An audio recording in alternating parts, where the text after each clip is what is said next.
favorites today. Go to omahasteaks.com and shop the semi-annual sale, where you can load up on all the delicious flavor you crave at half the price. And when you use promo code SIZZLE at checkout, you'll get an extra $30 off your order. Save big on delicious, tender, juicy steaks, big beefy burgers, and so much more. With Omaha Steaks, the possibilities are endless. Endless flavor and endless value. Every purchase is backed by their unconditional money-back guarantee. Simply go to omahasteaks.com and shop the semi-annual sale today. And don't forget to use promo code SIZZLE at checkout to get an extra $30 off your order. Hurry, because this deal won't last long. Kickstart your spring grilling today. That's omahasteaks.com, promo code SIZZLE at checkout. Minimum purchase may apply. Omaha Steaks, America's original butcher. Here we go! From the Nashville Sports Radio Media Complex, this is the George Plaster Show. Call George now at 615-844-5600 and online at WNSR.com. And now, George Plaster. Featuring Tennessee Sports Hall of Famer Watson Brown, Tennessee Sports Hall of Famer Kelly Holcomb, along with Young Gun Billy Derrick. And now, here's your host, George Plaster. Hello again, everybody. Welcome in on, I guess, a beautiful Monday in Nashville. It's hot, that much I know for sure, but we have late breaking news. Let's get to Murfreesboro and say hello to Granddad. Give us the details. Yeah, I hadn't had much sleep, man, as I told you. It's been about, I was up for about 30 hours, probably 2 hours of sleep. My daughter went into labor, not yesterday, but the day before. And then she had the baby this morning, little baby boy, bouncing baby boy, I guess you call it. Yes. 7 pounds, 8 ounces, Jet Maverick Sims. I don't know where they came up with the name. They never told us anything.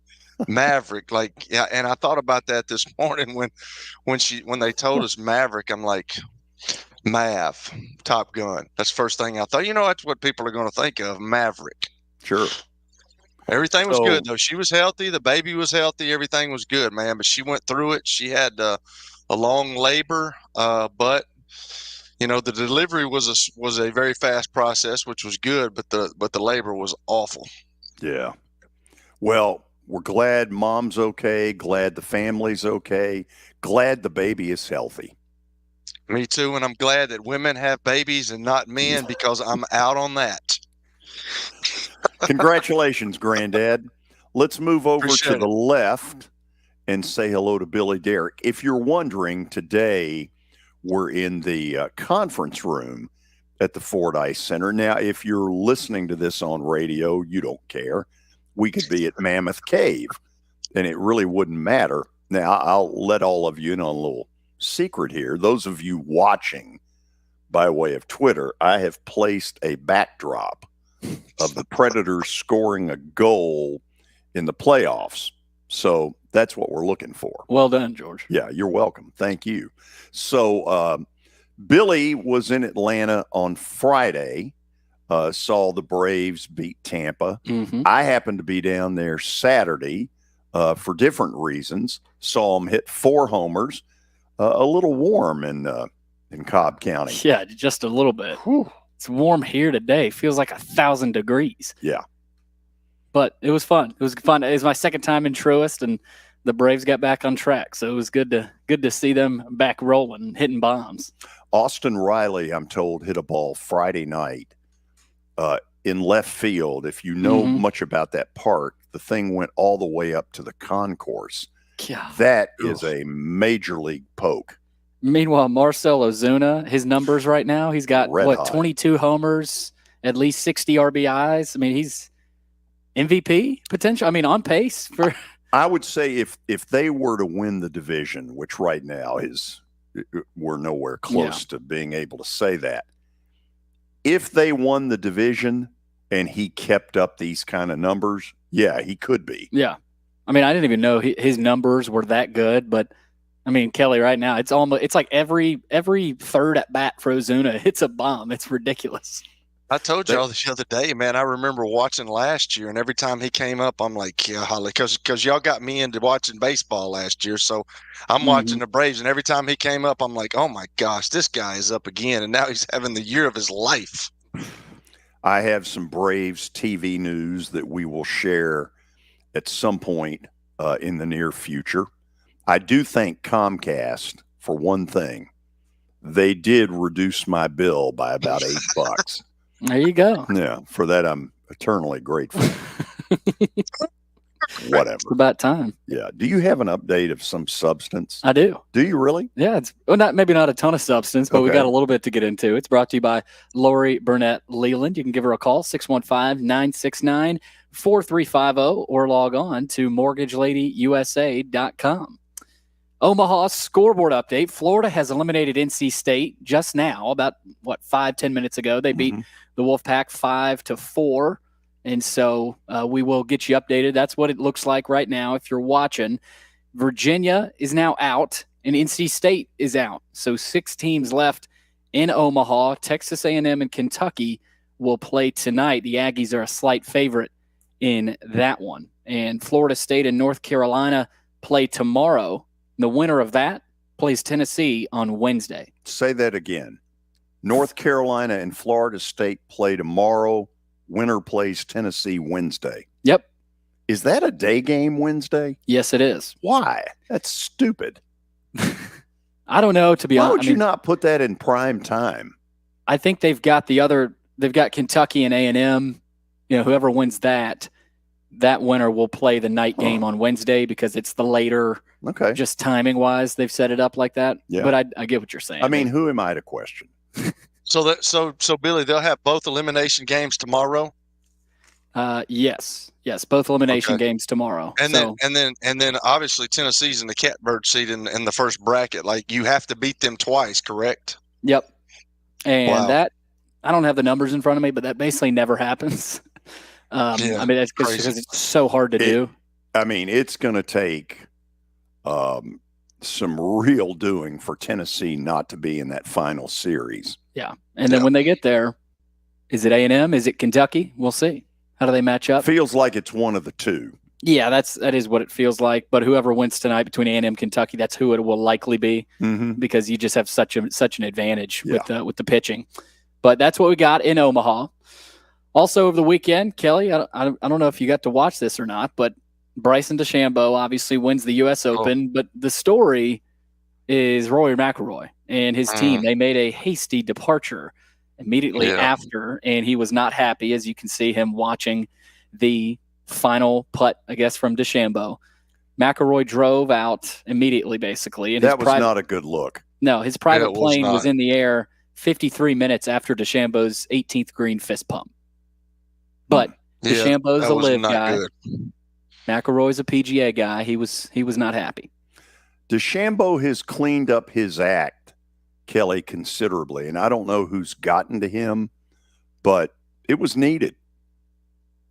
I agree, because I thought when he first came on the tour, he was the biggest crybaby ever. I mean, he was always upset about something. But yesterday, man, I've told y'all, I'm not a live guy. I don't like it. But yesterday, he was involved with the crowd.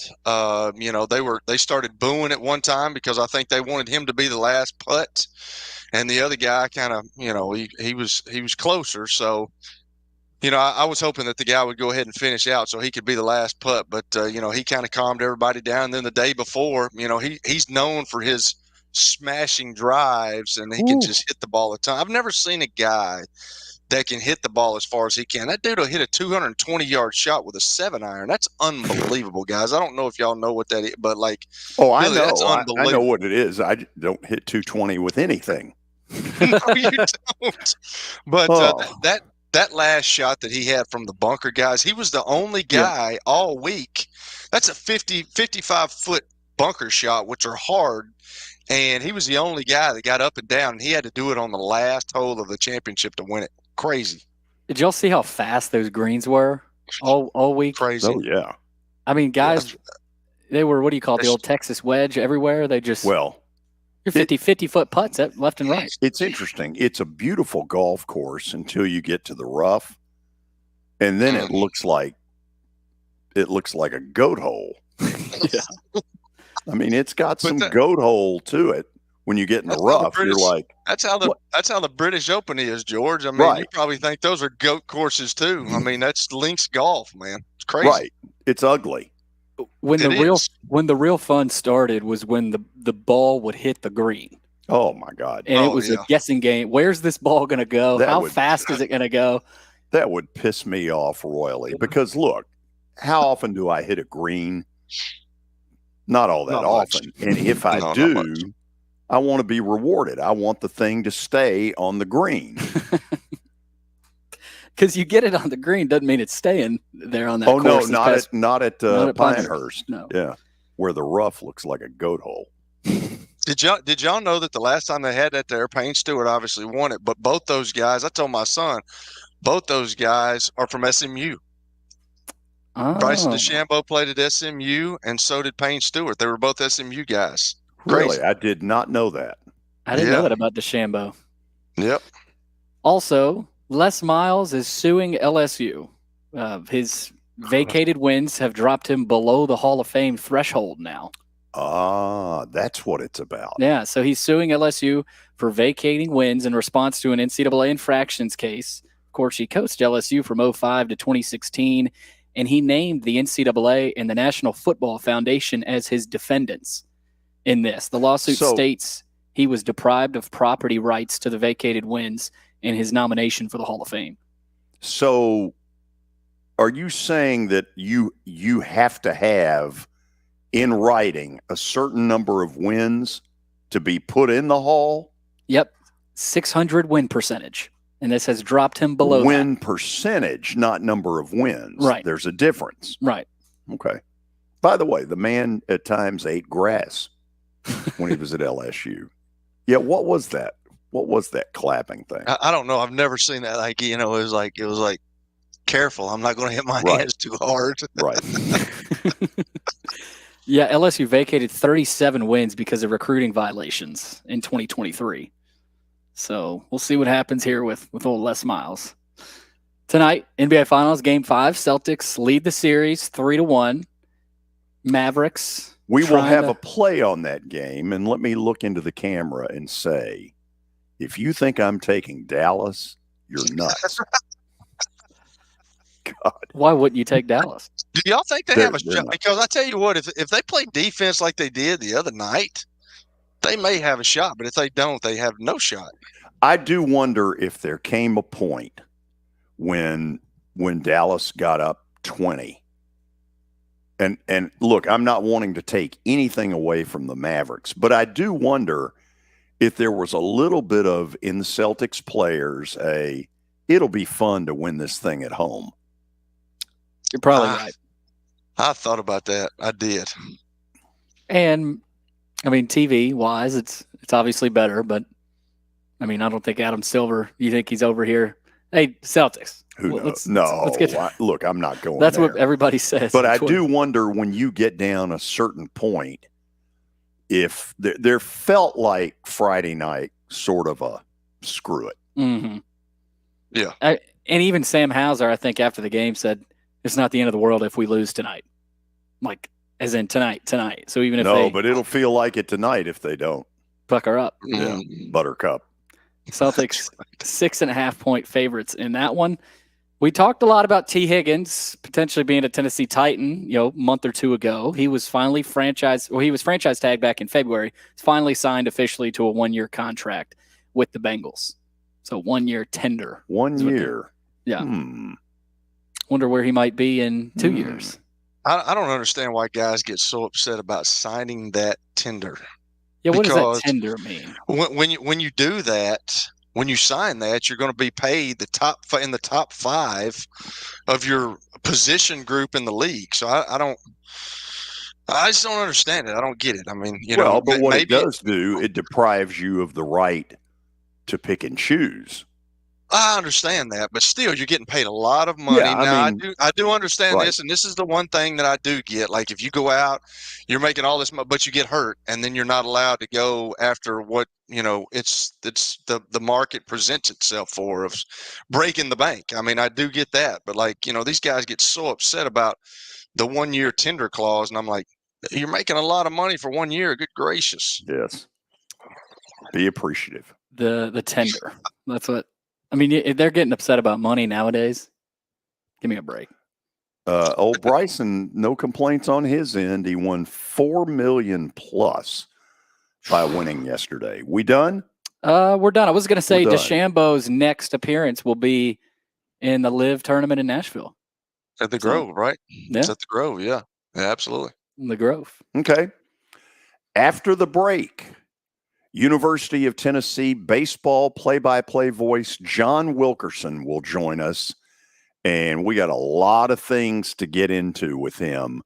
Stick around. This is going to be fun as we broadcast live from the Fordyce Center in Bellevue.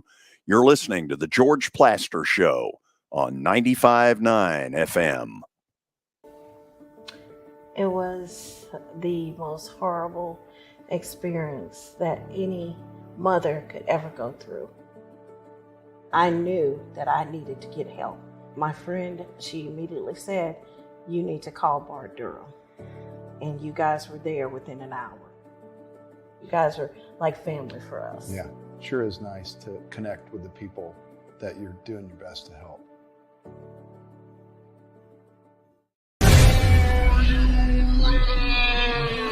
Nashville, get ready for the greatest show on turf. Electrifying, high-octane, non-stop spring football action. Starting at only $30. Don't miss the season opener this April 27th at Municipal Auditorium. Hi, I'm Jeff Fisher. The Nashville Cats are bringing arena football back to Nashville. Grab your tickets now at thenashvillecats.com and be part of the action. Year number 2 of the Plaster and Friends Celebrity Bowling Night was awesome. And the reason is really simple. I chose Strike and Spare, and they were amazing. They have great food, great bowling, and a staff that is truly ready to go the extra mile to help you. They have 5 family fun centers in the area to choose from. And for more info, go to strikeandspare.com or call them at 615-824-5688. Venture Express has been helping people in this area for more than 40 years. They're headquartered in Murfreesboro with over 30 years of dedicated fleets involving production, manufacturing, and corrugated experiences. They're an asset-based company with over 700 tractors, 4,000 trailers, and 800 drivers. If you need their help, dial them up 615-793-9500 or log on to ventureexpress.com. As the trusted premier custom home builder in Middle Tennessee, Donnelly Timmons has over 20 years of experience in the industry. Whether you're looking to build your dream home or renovate your current home, their team will ensure that every client and every remodel is unique, luxurious, and completed on time within budget. Founders Dustin Timmons and Joey Donnelly have over 25 years of construction experience in the Nashville area. Together, they have completed projects in Forest Hills, Oak Hill, Green Hills, Franklin, and Brentwood.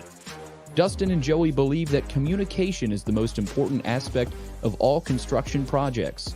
Therefore, they personally manage each project themselves and are involved in job site activities on a daily basis. Their commitment to quality and integrity has earned them an outstanding reputation among their clients. Contact them to set an appointment for a free consultation or to view some of their completed projects. Give them a call at 615-456-7983 or log on to DonnellyTimmons.com.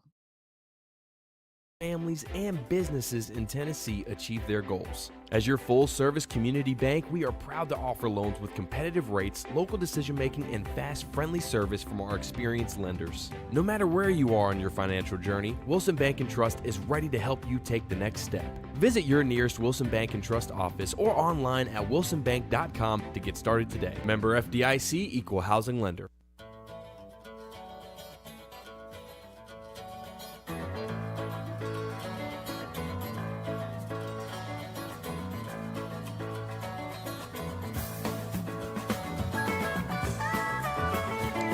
We are back.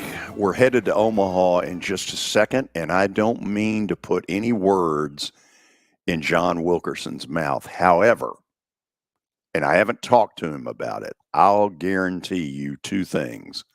Number one, he's having a blast out there as the radio play-by-play voice of University of Tennessee baseball. And this is one of those times where if he were honest, he's probably sitting there going, does it get any better than this? So let's bring him up. Let's go to Omaha. John, in the play-by-play world, does it get any better than this?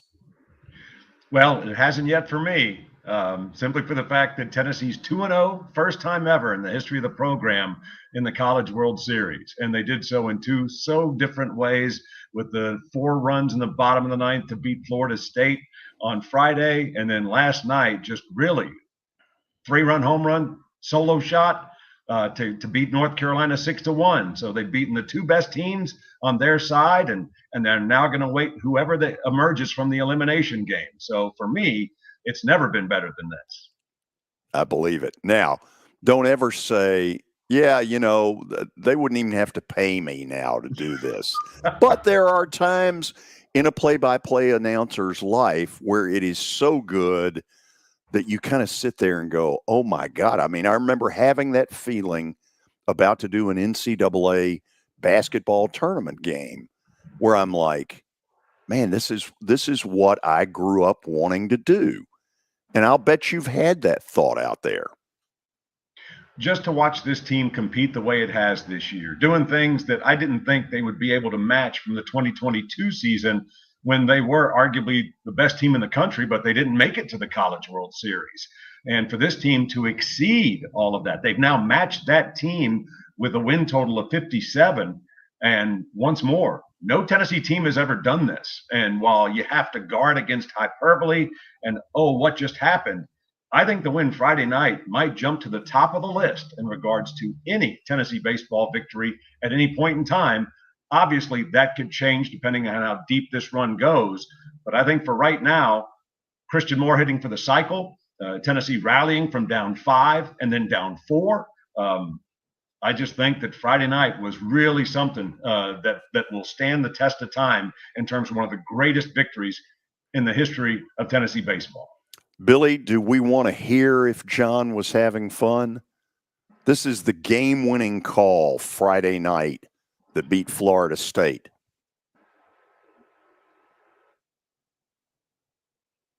Tennessee 11, Florida State 11. Check of the runner at second. Pitch by Holtz. Pitch line in the air towards center field, towards left center field. That ball gonna get down. Dylan Dreiling has done it. The comeback is complete. Blake Burke scores from second, and Tennessee walks it off. 4 runs in the bottom of the ninth. This is a team you just can't count out. 4th run batted into the ball game. And Tennessee, with 4 in the bottom of the ninth, rises up to take down Florida State. It's 4 runs for the Big Orange.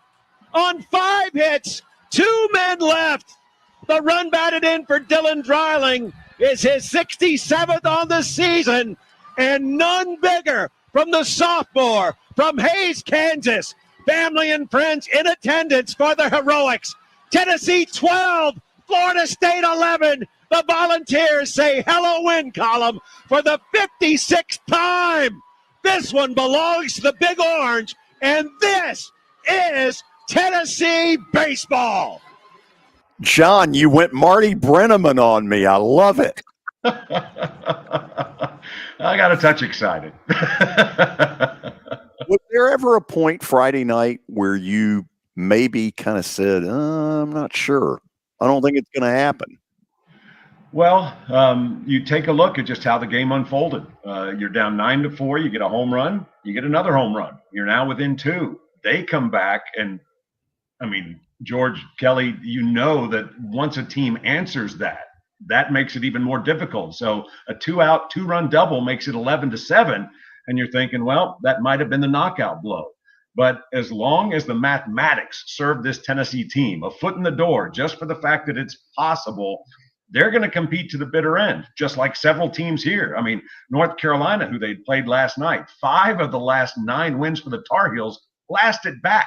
So you have to be that kind of good to be here. And Tennessee certainly has that capability. And that's why, sure, I thought it looked dim, but as long as the math works out and you think this is possible, and they did get it back to Christian Moore at the top of the order, Blake Burke, Billy Amick, and Dylan Dreiling to follow, that's where the chances just started to creep up in the Vols' favor. Hey, John, before we go any farther with the actual stuff that's gone on, I've been to Omaha once. I went with Vandy in 2015 when they lost in the final game to Virginia, but the trip was incredible. Kind of tell people who aren't able to make it just how good this experience is. It is marvelous. And I was blessed enough to be a part of 3 trips to Rosenblatt Stadium. And then it was a long span between College World Series appearances. So it was 3 at the old Rosenblatt Stadium. And now this is the 3rd for Tennessee at Charles Schwab Field. And the thing is, you have a community that simply lives for this. There's much more to Omaha than the College World Series, but this is one of the true celebrations of their backyard. And so they love to be host. They should never not be host. And I think that they show all kinds of support. You've got so many friendly people that can't wait to entertain all fan bases that arrive. But it is truly a magical experience. If you've been to the SEC tournament in Hoover, just think of that, but take it up a couple of good notches. Because it really is such a celebration of baseball, and specifically a celebration of college baseball. And this is a sport that is growing by leaps and bounds. Hey, give me, before I turn it over to Kelly, a thought or two about Drew Beam last night, who just looked lights out. Sure did. Set down the first 11 that he faced. And where it had been a recent hiccup for Drew was that second time through the order. It kind of bit him against Mississippi State down in the SEC tournament when there were a couple of borderline calls that didn't go Tennessee's way. And so that was a back and forth affair. Happened again after an outstanding start against Evansville in the Super Regional. But again, second time through, that's when the Purple Aces got to him. Without a doubt, Drew Beam has been such a rock for this Tennessee team, and now 3 years wearing the orange and white. But as Coach Tony Vitello talked about, he went out, he threw the ball with conviction, and he was so locked in. So when there was a bit of a hiccup, Tennessee was able to get out of it, and he really was as good as we've seen Drew Beam perhaps be this season, and how he held and had the defense behind him play some outstanding ball. Held North Carolina to just 1 run. John, the only person having as good a time as you are is that guy in the middle, Kelly Holcomb. He, this morning, became a grandfather. How about that? Congratulations. I appreciate it. I did. I hope I don't look like a granddad just yet. I don't know if I feel like one just yet, but hey, it's here. It is here. My daughter went into labor a couple of days ago, and then this morning she delivered a bouncing baby boy. So everything was good. We were all happy. Future quarterback? I don't know, man. I'm trying to get a golf club in his hand. I've told him to put a golf club in his hand. You know, let's quit messing around with all the other stuff and let's go play golf. That's kind of where I'm at. That's right. So then it'll be grandfather / caddy. That's fine. I'll be his caddy. I'll go anywhere. I'll do it. It doesn't matter. I got to stay moving. So, hey, John, let me ask you this. I asked Tony Basilio about this, and I want to get what your thoughts. You know, you do baseball, you do basketball. Has there ever been a better time to be a UT sports fan? I mean, football's booming, baseball's booming, basketball's really good. The women are kind of down, but you got all the other sports that are doing well. Is this like the golden era of UT sports? Boy, I really think it has a chance to do that. I think the only thing missing from this age right now compared to the mid to late 90s are national championships. And I mean, you're competing. You take a look for instance, the swim team had 2 top 10 finishes. First time that's happened in about 20 years. You had the rowing team finish 3rd in the national championships. You had the Lady Vols tennis team finish in the Final 4. So I think the only thing missing from the equation are national titles. But without a doubt, I mean, Tennessee made the respective tournament/championships in every sport this year. That's never happened. So I do think when you look at the sustained success across the board with every program, yes, this is the best time to be a Tennessee Volunteer or Lady Vol. But in terms of, I would still point to the 90s as the heyday because you had national championships with the Lady Vols and Pat Summitt. You had a national championship with Coach Philip Fulmer. So I think that's the only thing missing from this equation that would nose it right in front. But as far as all boats rising, they are certainly doing that. If you look baseball-wise at this lineup, is there any weakness from 1 to 9? Is there any weakness on this in this hitting group? I mean, the other night that was amazing. I sat up and watched that game, and it was amazing. You know, the Blake Burke call could have gone either way. So I don't, and I said something to George about it. And if there's always a question, you give it to the batter.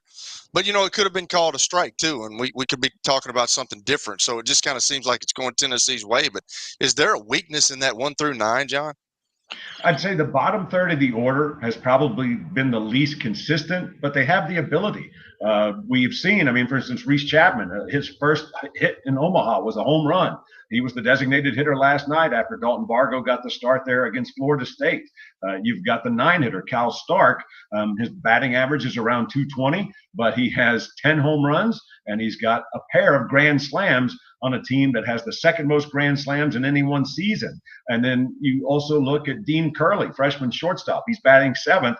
He's hit 3 home runs this NCAA tournament, and he's had a run batted in each of Tennessee's 2 games thus far out here in the College World Series. So you don't have the consistent pop and flash in the bottom third of the order, but that doesn't mean they can't come up with a big play. And of course, you also have those guys.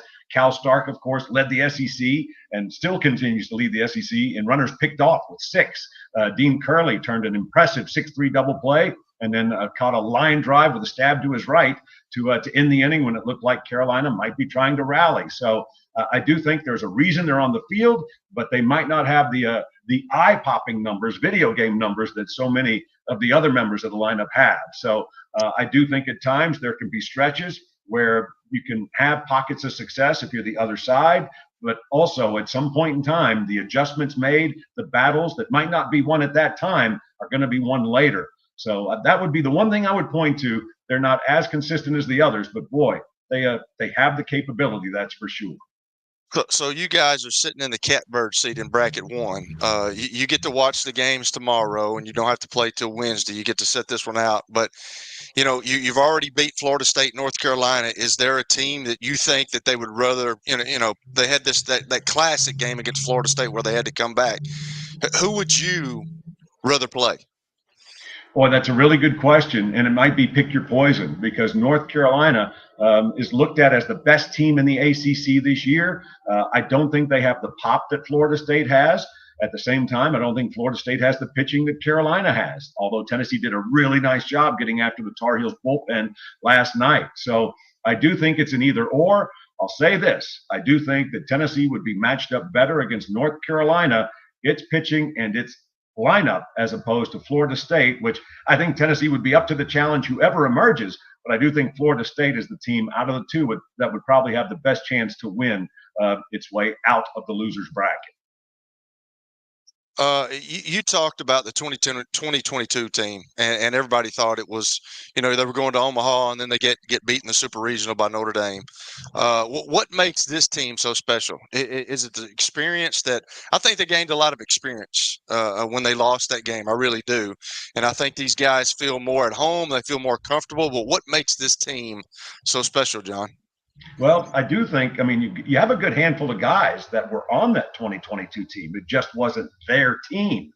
Christian Moore and Blake Burke were alternating back and forth as the designated hitter. Each wound up with double-digit home runs. But they know what that experience was like. Drew Beam was a part of that team as well. So I think there are enough guys that were on hand to see that squad come up short. And I just really love how this team doesn't have any concern for what they just did.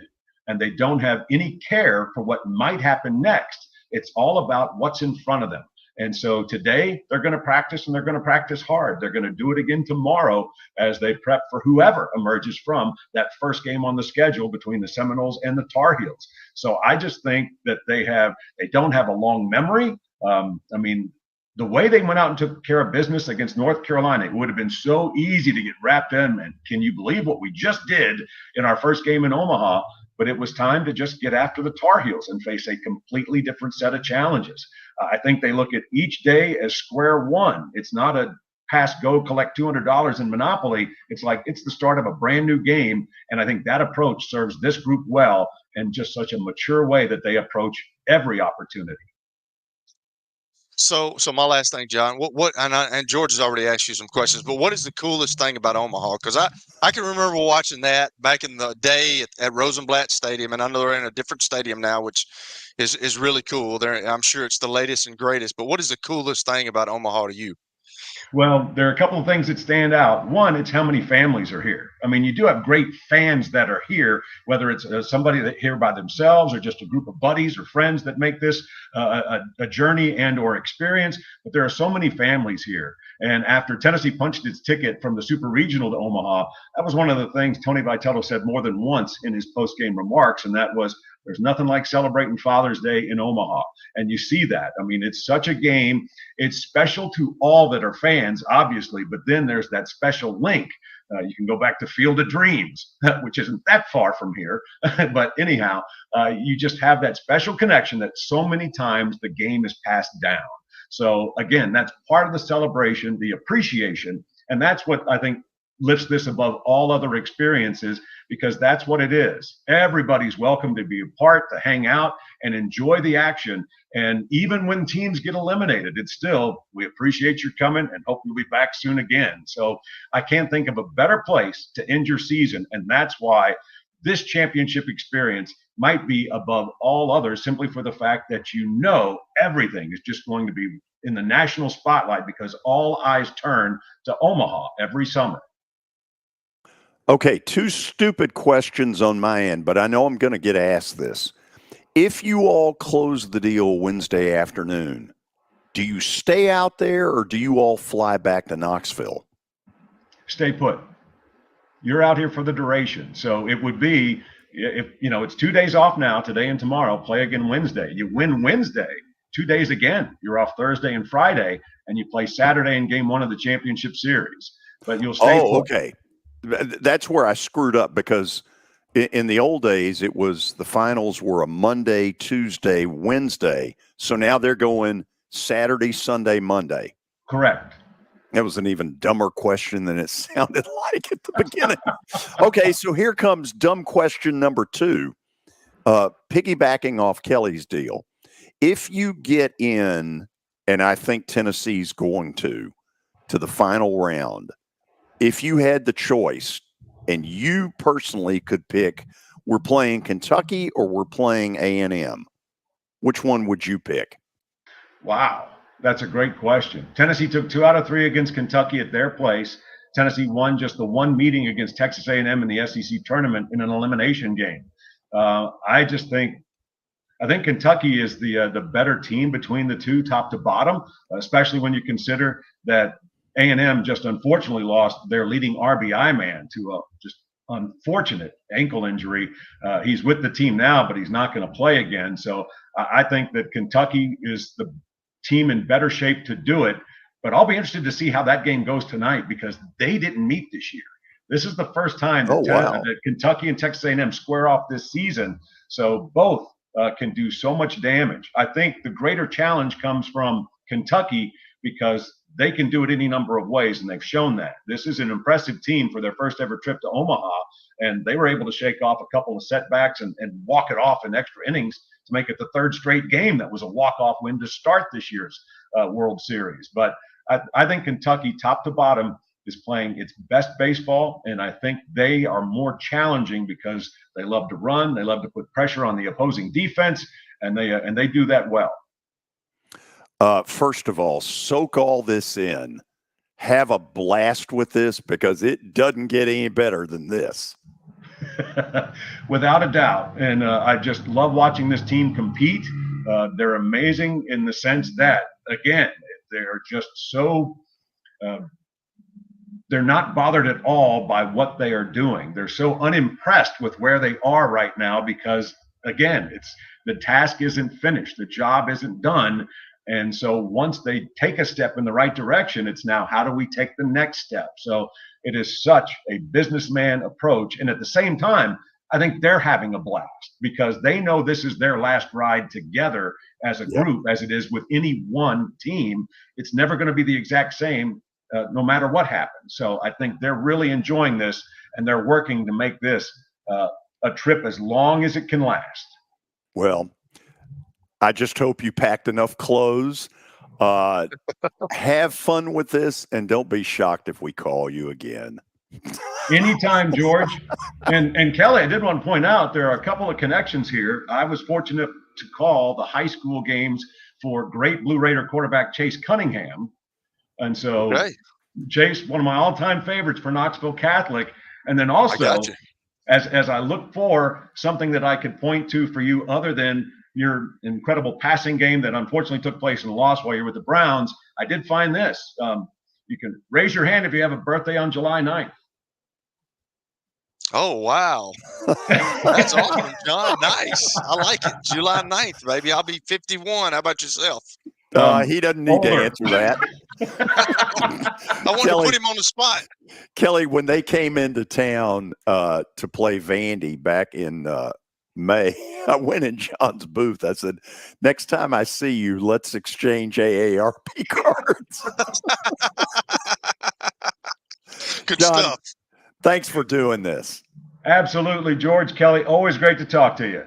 Talk to you soon. Good luck. Thank you. John Wilkerson reporting live from Omaha, Nebraska. And he said something that is so spot on. NCAA, if you are listening, and I know you're not, don't ever move that tournament out of there. Ever. Don't take 50 cents extra and screw over Omaha. Do the right thing for a change. I agree. Like that? Okay. We'll go to the break and we'll talk more about where all of this is headed. It is a great time if you're a Tennessee baseball fan because they are truly sitting in the catbird seat. You're listening to 95.9 FM, and last I checked, this is the George Plaster Show. As you might be able to tell, my buddy Stan Harrison, he's an Alabama Crimson Tide fan, but he's actually here to talk about Apple Collision Centers. Hello, Middle Tennessee. I'm Stan Harrison, CEO of Apple Collision Centers, and we understand the stress it causes in having an automobile accident. We can help you ease the stress of the auto body repair process at our 3 locations. We're conveniently located in Old Hickory, Hendersonville, and Gallatin. We've got rental cars available, we have PDR technicians available, and we have windshield technicians available. Please stop by one of our places and see us if you need our services. And by the way, when you come in his office, this just in, he's a sports fan. You were in a crash. Yeah. Your kids were in the car with you. We're very lucky to even be telling this story to you. Nikki treated us like family, and she was very caring and loving, and I'm just so grateful for that. She was somebody I could trust, and being a veteran, that's so important to me. My kids are going to have a better life now because I don't have to worry about those expenses that we were out. your family has really created a legacy of trust, and I would recommend you to anyone. Nashville Sounds Baseball is back in Hit City for the 2024 season. Spend your nights and weekends at the ballpark with weekly giveaways, fireworks shows, throwback deals, live music, and more. Top talent will take the field at First Horizon Park against the AAA Minnesota Twins, Baltimore Orioles, Atlanta Braves, St. Louis Cardinals, Cincinnati Reds, and more. Tickets start at just $10 and are available now at NashvilleSounds.com. We will see you in Hit City. For over 35 years, Wilson Bank & Trust has been committed to providing customized banking solutions to help individuals, families, and businesses in Tennessee achieve their goals. As your full-service community bank, we are proud to offer loans with competitive rates, local decision-making, and fast, friendly service from our experienced lenders. No matter where you are on your financial journey, Wilson Bank & Trust is ready to help you take the next step. Visit your nearest Wilson Bank & Trust office or online at wilsonbank.com to get started today. Member FDIC, Equal Housing Lender. Over the years, more men have started to seek help for hormone deficiencies and imbalances, and Dr. Jeffrey Lodge and wife Daphne, along with their experienced staff, give men the treatment required to improve their quality of life, improve your immune system, energy level, cognitive function, and more. There's no better time to achieve a healthy lifestyle. What are you waiting for? Give Cool Springs MD a call today for an appointment at 615-486-3458 or visit the website coolspringsmd.com. Project is funded by the Tennessee Department of Mental Health and Substance Abuse Services.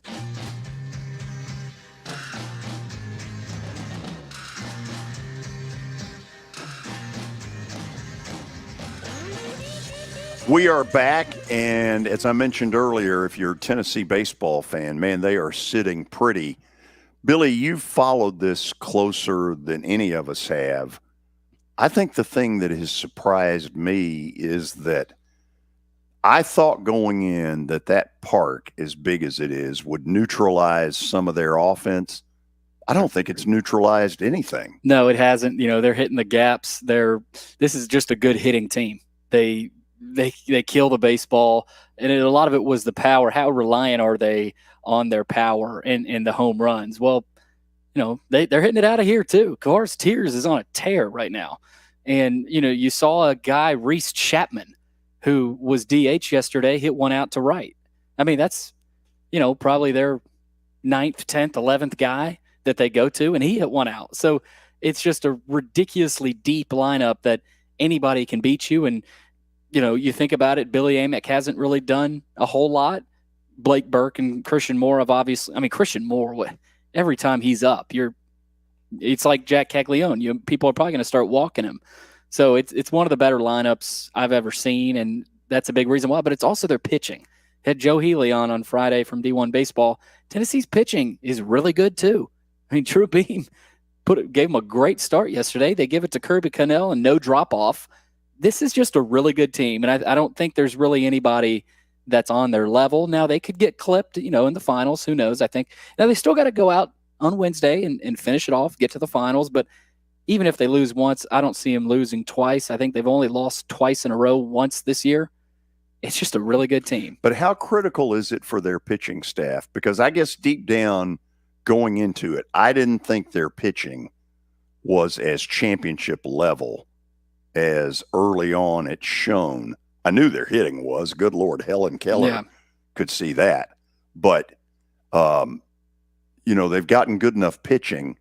But is it critical that they end it in 3 so they can then reestablish the rotation against whoever it is they're going to play? That's a good point, because if you lose tomorrow or Wednesday, they don't play till Wednesday. If you lose Wednesday, that's Xander Sechrist start, and all of a sudden you start to get a little bit deeper into that pen, and maybe they pucker up a little bit like we've talked about. But I think it is important, George, but at the end of the day, that this team is so resilient. You know, I don't think this is a team that even if they lose Wednesday night is going to sit there and start getting scared. I mean, you know, in Hoover, Vanderbilt beat them that game 1, and they turned around and won the whole thing. So they've got kind of a flip they can switch, a switch they can flip. Always mess that up, whatever the heck it is, whenever they want to. It feels like they can do it whenever they want.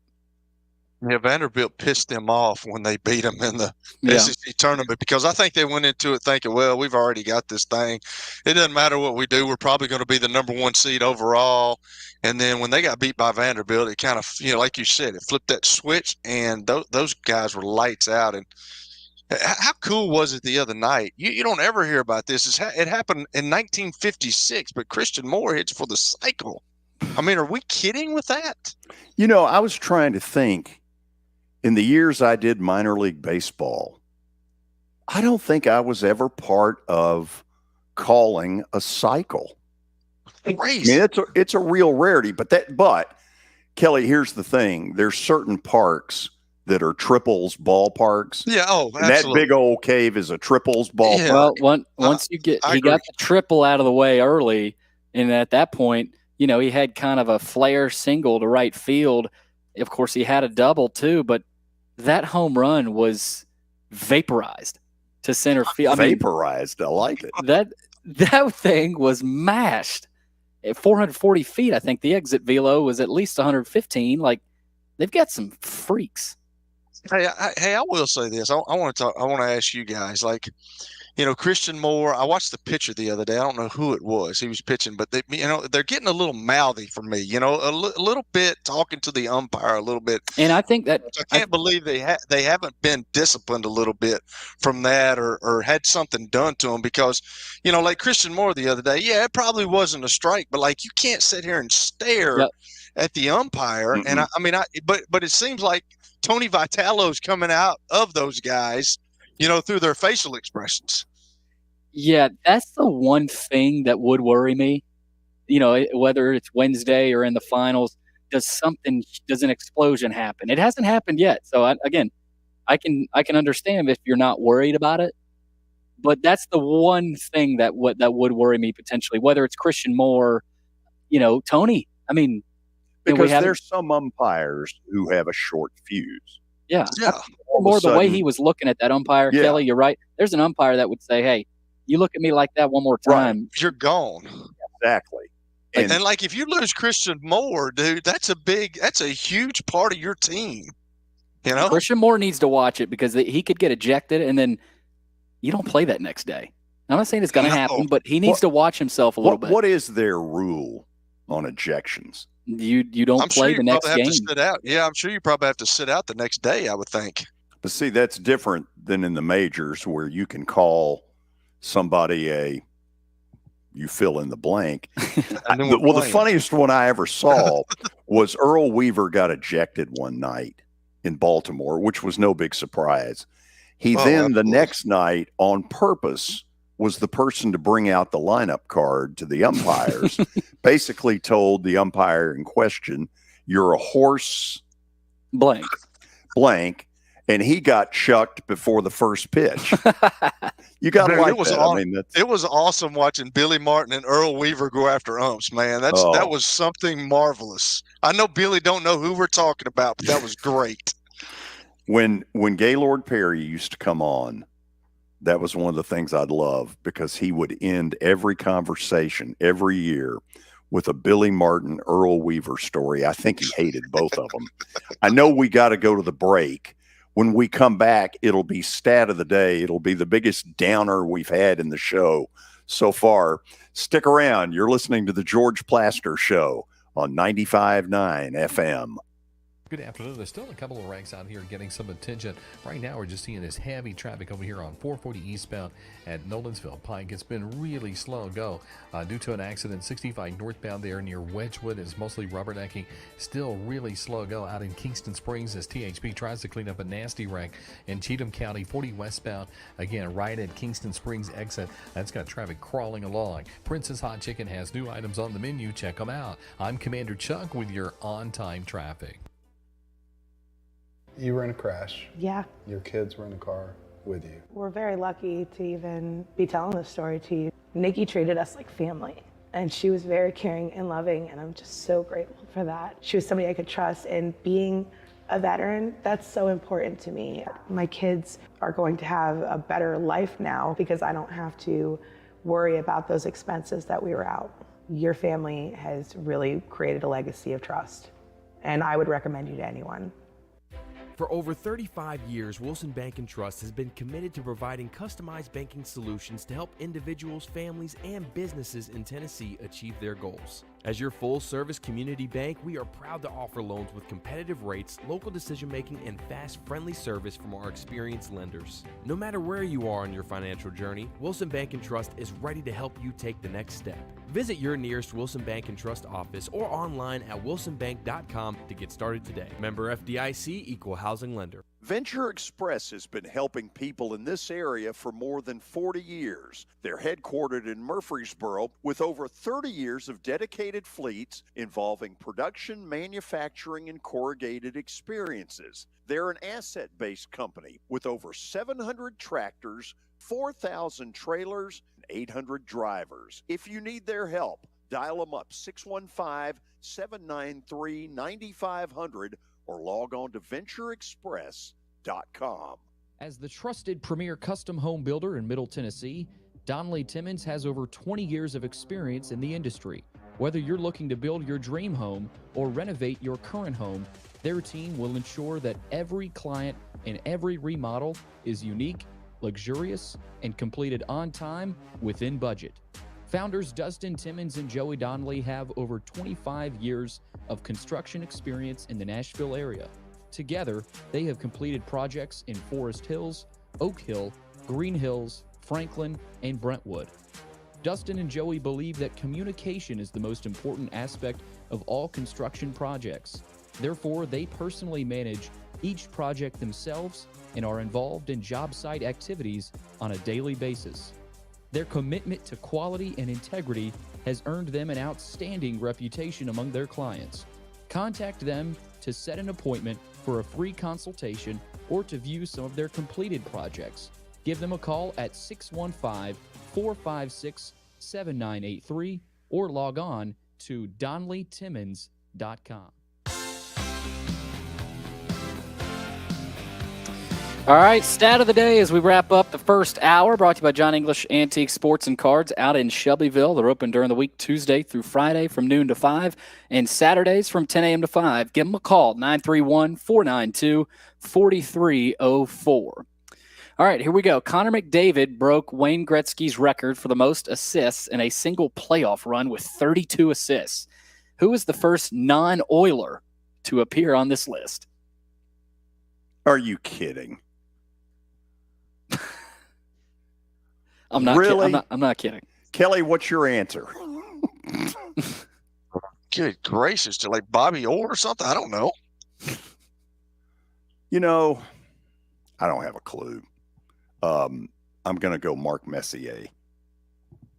Mario Lemieux. Wow. Mario Lemieux. That was, I mean, Messier's got to be close. Yeah.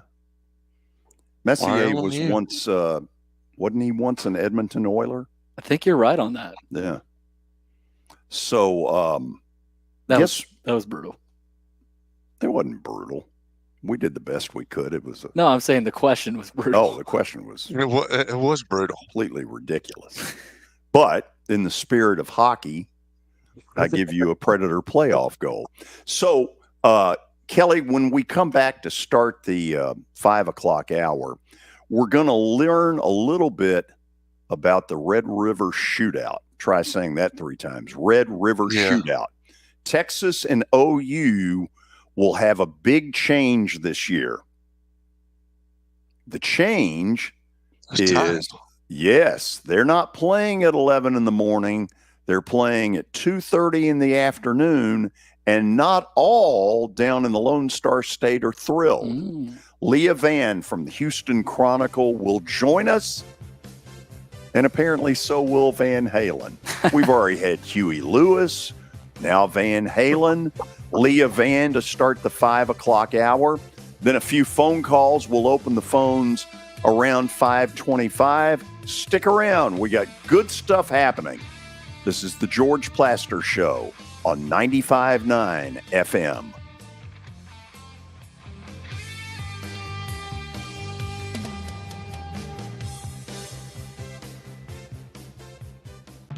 On air and online, Sports Radio WNSR, Brentwood.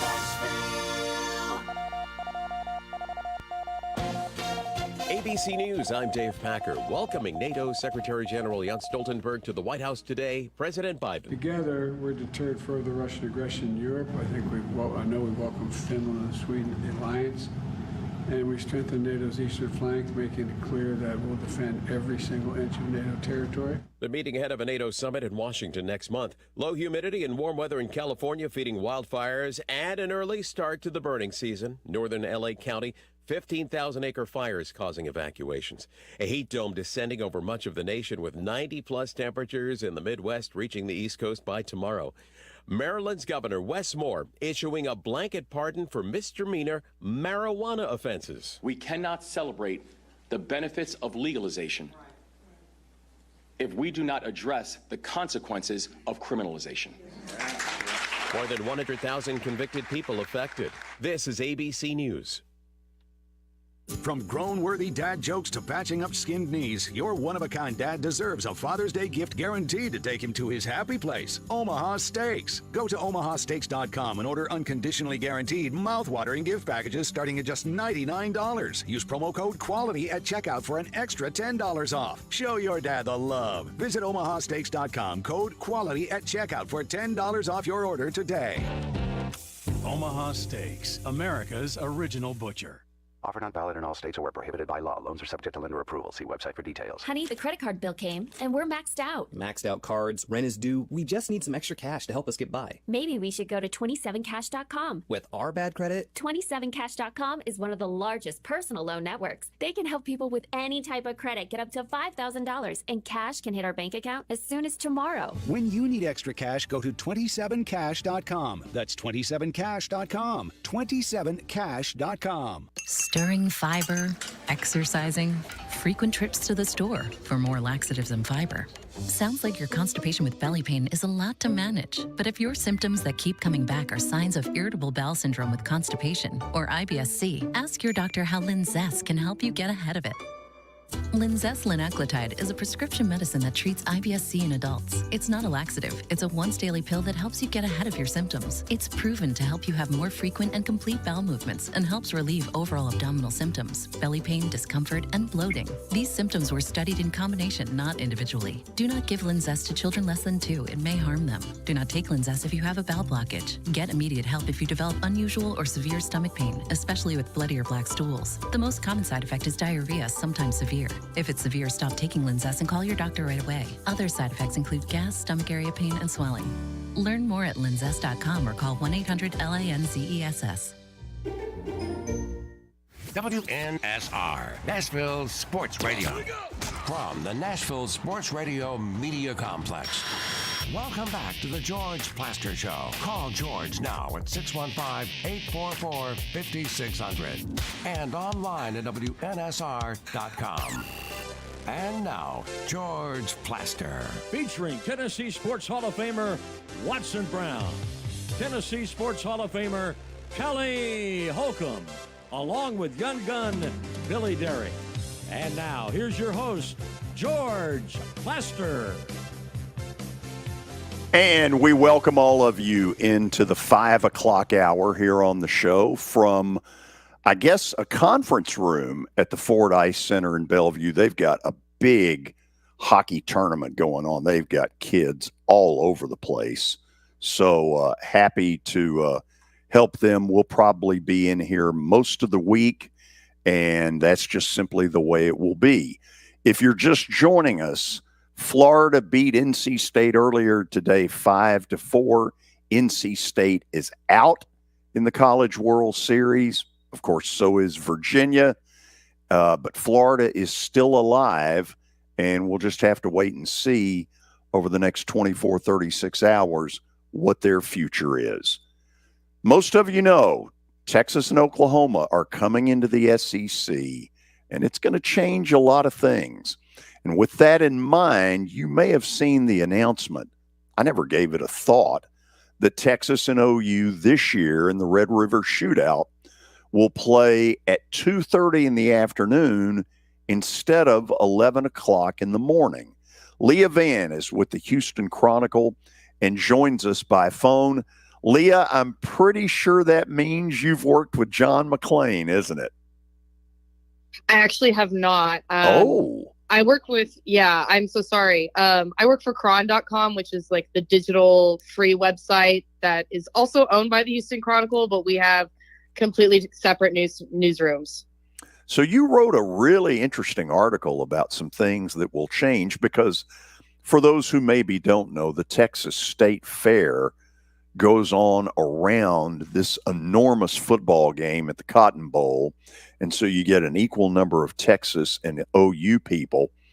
And so, as I mentioned, you wrote this article saying, "Ooh, I'm not sure this is such a great idea." Go into a little bit of that for us. Yeah, so I'm a Texas alum, just for background, and I also covered Texas football this past fall. But yeah, so there's a tradition that where, for the college kids at least, you get a date to the Texas OU game, you ride a bus down on Friday night, you have like a night out of town, and then you wake up in the morning, you go to the game really early because it's an 11 a.m. game. You grab your supplies, what have you, down your beers, down your tequila, get to the game, go to the game. But then after the game, you have this block of time where you go back, you take a nap, and then there's like a semi-formal event. And it's usually tied to like Greek organizations and spirit organizations. But my whole point was like, for the college kids who I think, supply the energy in a college football game, right? Like they are the foundation of the energy. Moving from 11 a.m. to 2:30 p.m., not only are you messing up the weekend of like the tradition that they have, but also it's incredibly inconvenient because if you think about it, they're probably going to still have to get to the fair and to the stadium at the same time, or anybody will, because the traffic is terrible in Dallas. It's absolutely terrible. So, you have to get to the fair early anyway. So then if you move the kickoff time to later, you're just stuck at a hot fair in the heat, trying to stay hydrated, whether that be through booze or Gatorade. You are trying to stay hydrated all the way until 2:30 p.m. And I'm thinking, this sounds like everybody's going to show up to the game either hungover or sitting in the bleachers like, oh my God, how are we supposed to get through this game? Whereas like some of my friends are kind of happy about it because they're like, oh, well, that just means I'll get to the game later and I'll just tailgate and I'll be all refreshed. And I'm like, guys, I know like we're approaching our 30s, but you do understand that as people who are future 30-year-olds, we need to be very aware of traffic and parking. And if there's not going to be any parking if you try to get to this game for a 2:30 p.m. kickoff. You try to get there at noon rather than, like 8 a.m. or 7 a.m. Leah, can we, for honesty's sake, admit that Gatorade probably is not part of that weekend? If it's mixed with some Everclear, right? It's probably part of that weekend. Oh, that's a great answer. So when you put that out there, had that been something you had been hearing people say even before you wrote it? No, so actually, I mean, I guess kind of. There were some people, there were some rumblings on Twitter, like everybody who is a Texas or Oklahoma fan or even like has kind of had this experience was like, dang, like this is annoying. Why ruin a good thing? Like, I saw some people who were upset about it. I saw some people who were happy about it. But my coworker is also he also went to UT and we were on the student newspaper together actually. And so he was like, who's going to stand up for the drunk children? And I was like, I will. So, I think I think it's a mixed emotions from the Texas fan base that I gather. But I think logistically, it makes sense to have the game earlier, just so you get there early, you get it done, and you can just kind of ride the buzz from the night before rather than trying to like really stretch it out. And especially in that Texas heat, it's really tough. So I hope the crowd is, maybe I'm wrong, maybe it's a little bit more invigorated. People do sleep in and somehow find parking. But I doubt it. Yeah. I want to ask this, and I know we'll get into some Texas and Oklahoma football here in a minute, but the Cotton Bowl is an old facility. I mean, it housed the Dallas Cowboys in the early 60s with Don Meredith. That's how far back this facility goes. Has either side tried to suggest, let's move it somewhere? No, absolutely not. That would be sin. You got to embrace some of the old things in life. And I think that there's been rumblings of like, maybe we change to AT&T Stadium. But like the Texas Fair the State Fair is always going to be there in that area. And I think it's like the only thing the Cotton Bowl is even used for at this point in time. And so, there's some things in sports that you want to like keep, especially in the changing media landscape and everything that is like changing right now. I think there's a lot of really good change, but I also think there's value in keeping things the same and upholding a tradition. And no, it's not the nicest stadium in the world, but that's kind of what gives it character. It's iconic. Like everybody loves to see the divide of orange and crimson down the middle. And, it's one of those things where like, if you do change it, you're going to make a lot of people mad. And, when you modernize things like that, you kind of lose the luster because you put it in Cowboy Stadium or AT&T, for example, it's just too big. And it's enclosed and it's all like high tech and yeah, it's cool. Maybe you get a little air conditioning, but you don't have the history there. You don't get to walk in and think, God, when I was here 10 years ago, this happened. And there's some sort of aura to it. It's old, it's gross. Kids can sneak in pretty easily, or, kids as in college kids, or I have some friends who have snuck in without tickets. So we really like that. So we do want to keep Old Stadium for those reasons too. I love it. We're getting some good intel on the Texas OU rivalry. Leah Vann from the Houston Chronicle is on the line with us. Leah, obviously we know a lot about things like Alabama, Auburn, Alabama, Georgia, Tennessee, Alabama. Is OU Texas just simply a hatred deal, or is there some respect between the two schools? That's a good question. I think it's mostly hatred, to be honest. Although like one of my best friends went to Oklahoma. But yeah, I mean, you're in the moment. Like there's all kinds of jokes. Like as Texans, we do say like, why doesn't Texas float off into the Gulf of Mexico? Because Oklahoma sucks. We have like, oh, it's 10-15 and OU still sucks. And I think there's a little bit more hate, or at least there was with Texas and Texas A&M. Whereas like Oklahoma was kind of like, it's easy to rally against Oklahoma as a Texan because you're like, well, we're in the superior state. It's also funny to make fun of them because like a lot of Oklahoma students, the majority of their students are from Texas, just by sheer population numbers. But I mean, it is always a spicy game. It always ends in dramatic fashion. And I think that it's definitely, I definitely think there's more hate than respect there. But, it depends on the person. Well, it was a terrific football game a year ago. Kelly, say hello to Leah Vann from the Houston Chronicle. Leah, how you doing? I'm doing well. How are you? I'm good. So how excited, since you're a Texas grad, how excited are the University of Texas fans coming to the SEC? I think we're really excited, honestly. I think before we kind of thought, we're going to get absolutely demolished. And then this year happened and, it seems like the team is trending in the right direction. I think with NIL, Texas is at a huge advantage.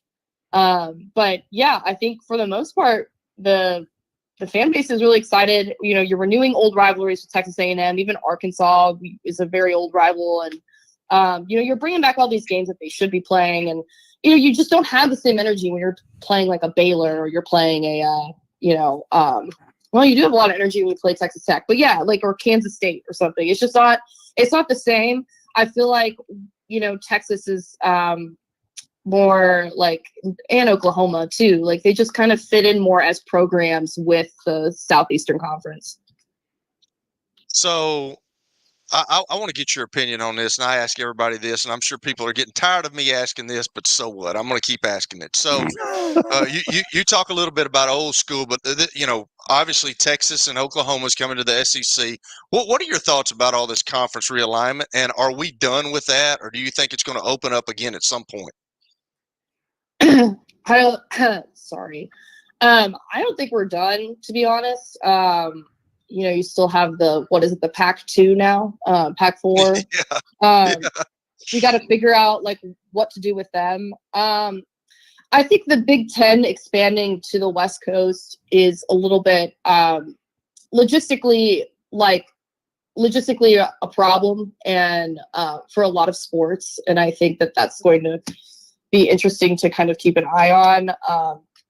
It was like a little unnecessary and almost kind of felt like, okay, well, if the SEC is going to add Texas and Oklahoma, we're just going to add like all the California schools. It's like, all right, sounds good, man. But, I think I'm going to miss the whole Pac-12 situation with Pac-12 after dark, jokes, but I certainly understand the move. And, you have to find a way to make money and stay relevant. And, those TV deals trickle down to the schools. And, ultimately every school wants to be able to compete for a national championship, and so it is a competition of greed. And it's like, it's sad because you're like getting rid of the old, right? And it's always hard to say goodbye to some things. And for example, Texas not playing Texas Tech anymore, like that kind of turned into like a pretty decent rivalry the past 10 to 20 years.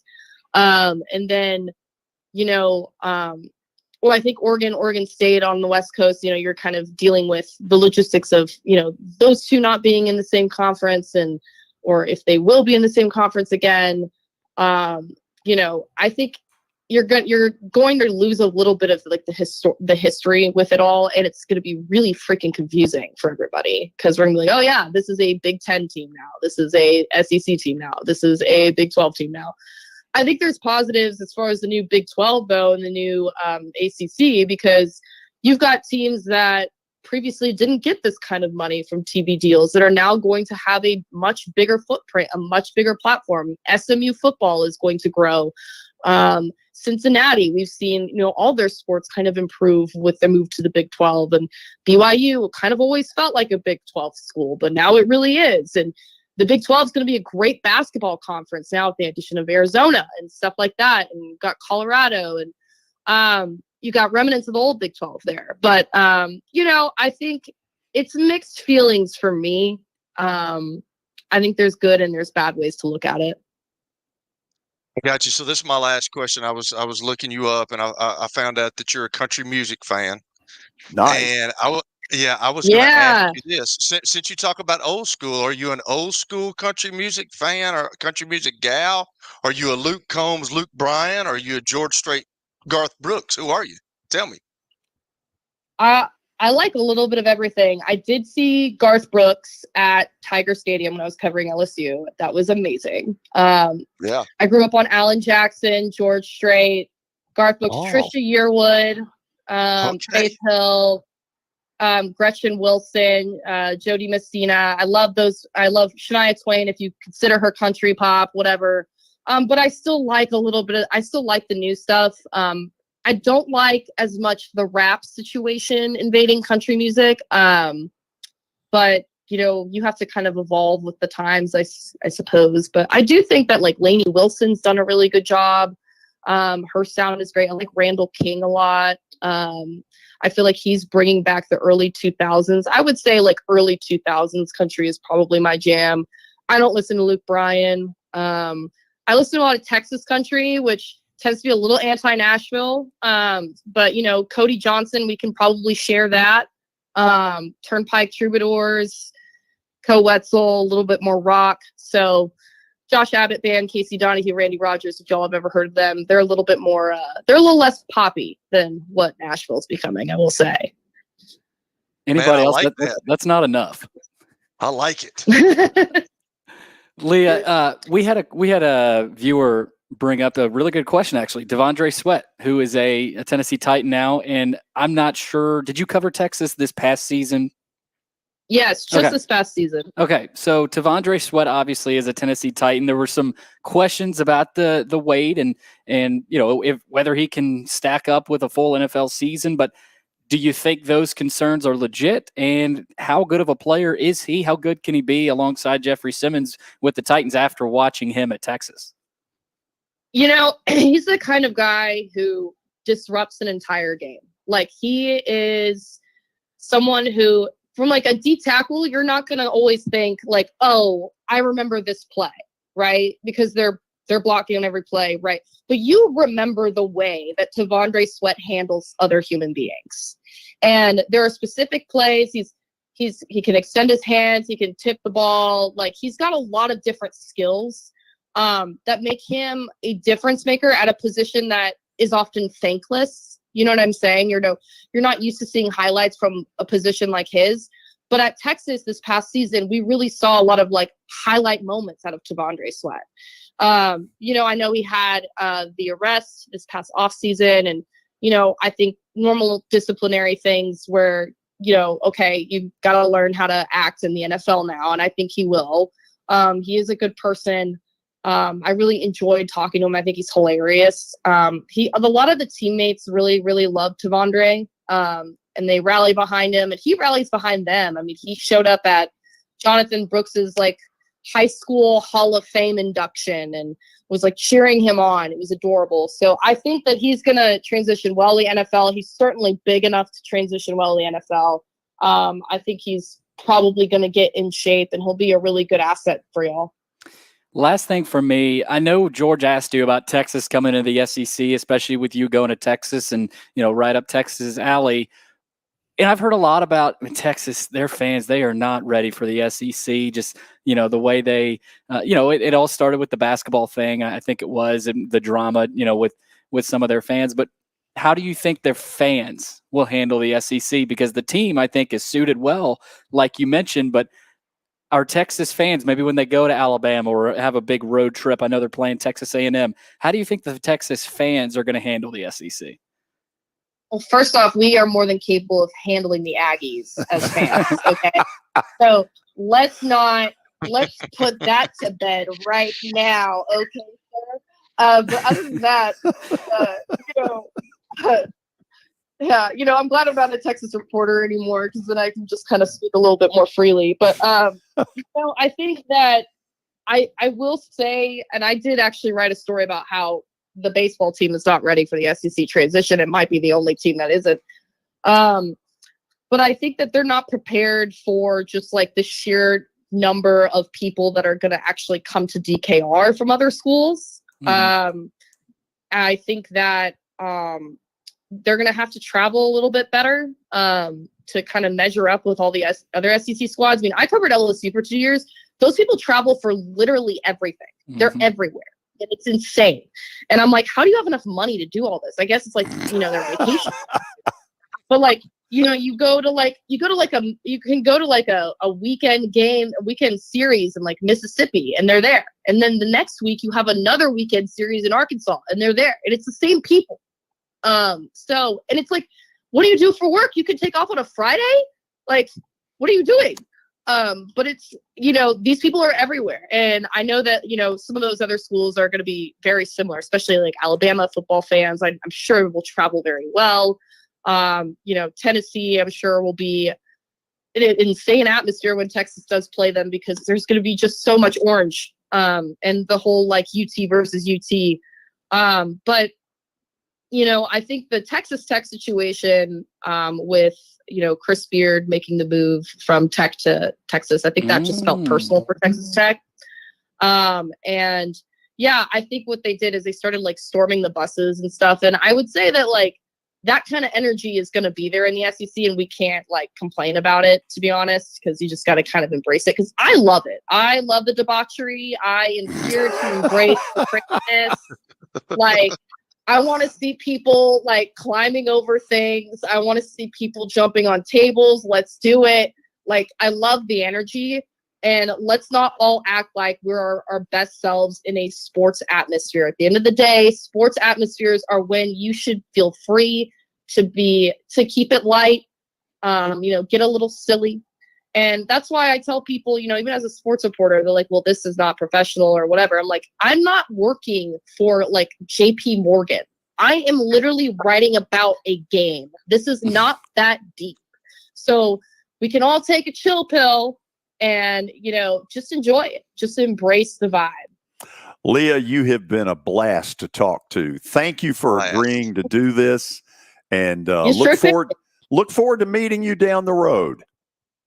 For sure. Thanks for having me on. Absolutely. Leah Vann with the Houston Chronicle joining us on the show. We're a little late to the break, but we had a lot of fun with that interview. We'll open up the phone lines after the break at 615-844-5600. Again, 615-844-5600. You hit those phones.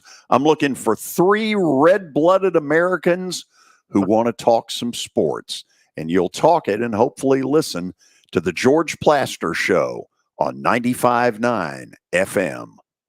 As you might be able to tell, my buddy Stan Harrison, he's an Alabama Crimson Tide fan, but he's actually here to talk about Apple Collision Centers. Hello, Middle Tennessee. I'm Stan Harrison, CEO of Apple Collision Centers, and we understand the stress it causes in having an automobile accident. We can help you ease the stress of the auto body repair process at our 3 locations. We're conveniently located in Old Hickory, Hendersonville, and Gallatin. We've got rental cars available, we have PDR technicians available, and we have windshield technicians available. Please stop by one of our places and see us if you need our services. And by the way, when you come in his office, this just in, he's a sports fan. Nashville, get ready for the greatest show on turf. Electrifying, high-octane, non-stop spring football action. Starting at only $30. Don't miss the season opener this April 27th at Municipal Auditorium. Hi, I'm Jeff Fisher. The Nashville Cats are bringing arena football back to Nashville. Grab your tickets now at thenashvillecats.com and be part of the action. Year number 2 of the Plaster and Friends Celebrity Bowling Night was awesome. And the reason is really simple. I chose Strike and Spare, and they were amazing. They have great food, great bowling, and a staff that is truly ready to go the extra mile to help you. They have 5 family fun centers in the area to choose from.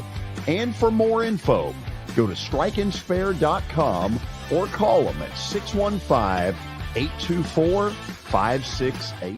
Venture Express has been helping people in this area for more than 40 years. They're headquartered in Murfreesboro with over 30 years of dedicated fleets involving production, manufacturing, and corrugated experiences. They're an asset-based company with over 700 tractors, 4,000 trailers, and 800 drivers. If you need their help, dial them up, 615-793-9500, or log on to ventureexpress.com. As the trusted premier custom home builder in Middle Tennessee, Donnelly Timmons has over 20 years of experience in the industry. Whether you're looking to build your dream home or renovate your current home, their team will ensure that every client and every remodel is unique, luxurious, and completed on time within budget. Founders Dustin Timmons and Joey Donnelly have over 25 years of construction experience in the Nashville area. Together, they have completed projects in Forest Hills, Oak Hill, Green Hills, Franklin, and Brentwood. Dustin and Joey believe that communication is the most important aspect of all construction projects. Therefore, they personally manage each project themselves and are involved in job site activities on a daily basis. Their commitment to quality and integrity has earned them an outstanding reputation among their clients. Contact them to set an appointment for a free consultation or to view some of their completed projects. Give them a call at 615-456-7983 or log on to DonnellyTimmons.com. Or visit kingdom-doors.com. That's Kingdom Doors. They're professionals who care. Here's Stan Harrison for Apple Collision Centers. Hello, George. We at Apple Collision Centers understand the stress that auto body repair process can put in your day-to-day lives. We at Apple Collision Centers, we have 3 convenient locations, Old Hickory, Hendersonville, and Gallatin, ready to serve you. You can stop by and get an estimate, or you can get one online at www.applecollisioncenters.com.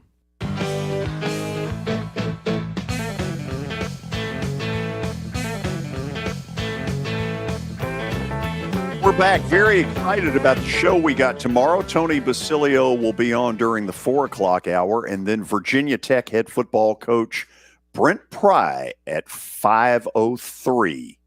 Boy, we're getting exact, aren't we? How about that? 5:03. Anyway, let's go to the phones. We got one line open, by the way, 615-844-5600. Y'all are a little slow to the trigger today. Somebody jump in. Grab that third one. Jeff in Murfreesboro, how you doing? Pretty good, George. How you? Good. I was asking y'all, I got on the tail end of y'all's conversation about the World Series. Did you talk about the check swing? About the Blake Burke check swing? In Florida State, the one day. Yeah. I know it's non-reviewable, so I know it's something they can't review. Yeah, and it's, It should have been strike 3, they say. Looked like he was going around. If I had to say, I think he went around. But I'll also say this. I think that most umpires, given that, do not want their call to decide it. And I think that helped Tennessee in a really sticky deal. Yeah, I mean, Why not? Why don't they decide why not? I mean, well, think about it. Well, it's It was close. I mean, strike 3. What's the difference? I mean, I mean, we can say that, but have you ever seen an official swallow a whistle late in a basketball game? Yeah, they always do that. I mean, they shouldn't. I mean, no, I'm not saying they should. I'm just saying I think it's human nature that it does happen. Oh yeah, it happens. I mean, it happens. I mean, and stuff like that. But I did want to get Kelly. Congratulations on being a grandfather too. Number one. And other thing, I did want to say, George, I watched a little bit of the World Series this weekend. How Kentucky won, I have no idea. I mean, I don't know how they pulled it off. They grabbed something out of there, what's and won.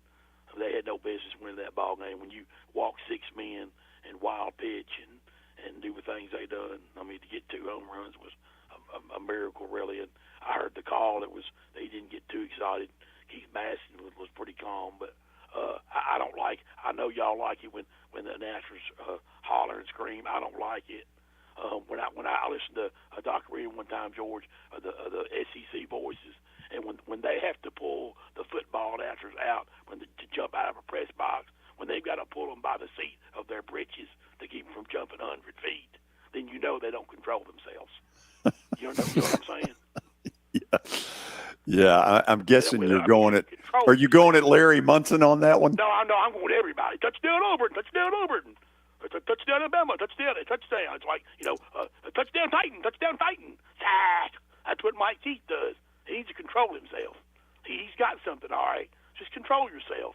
When you see the Titans score before, this ain't some kind of a news flash. I mean, you can relax. I mean, to do a Kaywood Ledford, which nobody wants to think about. He's the best that ever done it. John Ward said he was. So I mean, Kaywood Ledford not only was a terrific announcer, he treated me great. Man, I loved him. The first time. And he controlled himself. He didn't holler and scream like Resty, and he wasn't a homer. That's why Kentucky fans liked him. He didn't root like the rest Jeff, of them do today. The first time I met him was at an SEC broadcasters meeting. Kelly, it was pretty interesting. He turns to me. I'm in my 20s. Kaywood was probably low 60s. And he goes, "So what's your story?" And I said, "I've been listening to you since I was 8 years old." And he fakes a heart attack. He goes, "You had to kill me like that." Loved Kaywood. Great announcer. Different in that he was not afraid to say, if he thought Kentucky got the benefit of something, or if they weren't playing well, he had enough clout to get away with saying they're not playing worth a damn. I always admired that about him. And it can be hard too. I mean, is Ledford a Kentucky native? I mean, Kaywood Ledford, I think, grew up in Kentucky and was there forever. And that can be hard. I mean, you get older, that wears away. But I don't know how young Ledford was when he started. But I mean, I'm sure that can be kind of a tough threshold, even though you might have gotten the benefit of it there, just laying it out there. The big three were Kaywood Ledford at Kentucky, John Ward at Tennessee, and Larry Munson at Georgia. And Kelly, the last time I had Larry on, Larry and my dad were big buddies. And I don't know that he ever knew my name, but he goes, "Young Plaster, you'd have made something of your life." I called Dad. I said, "Where the hell did that come from?" He goes, "Awesome." With you. Anyway, Taylor in Nashville, you're up next. Welcome. What's going on, fellas? How we doing? We're good. How are you doing? Doing good. Here's my question, right? So, assuming Tennessee wins on Wednesday, which I mean, I believe they will, what team out of the other side of the bracket would be the most dangerous to face? I know Texas A&M can bat 1 through 9, Kentucky playing small ball, stealing bags. So what team would Tennessee not want to face in the championship? Well, let me get Billy on this because he has followed it closer. Now, if you go back, Tennessee took 2 out of 3 at Kentucky.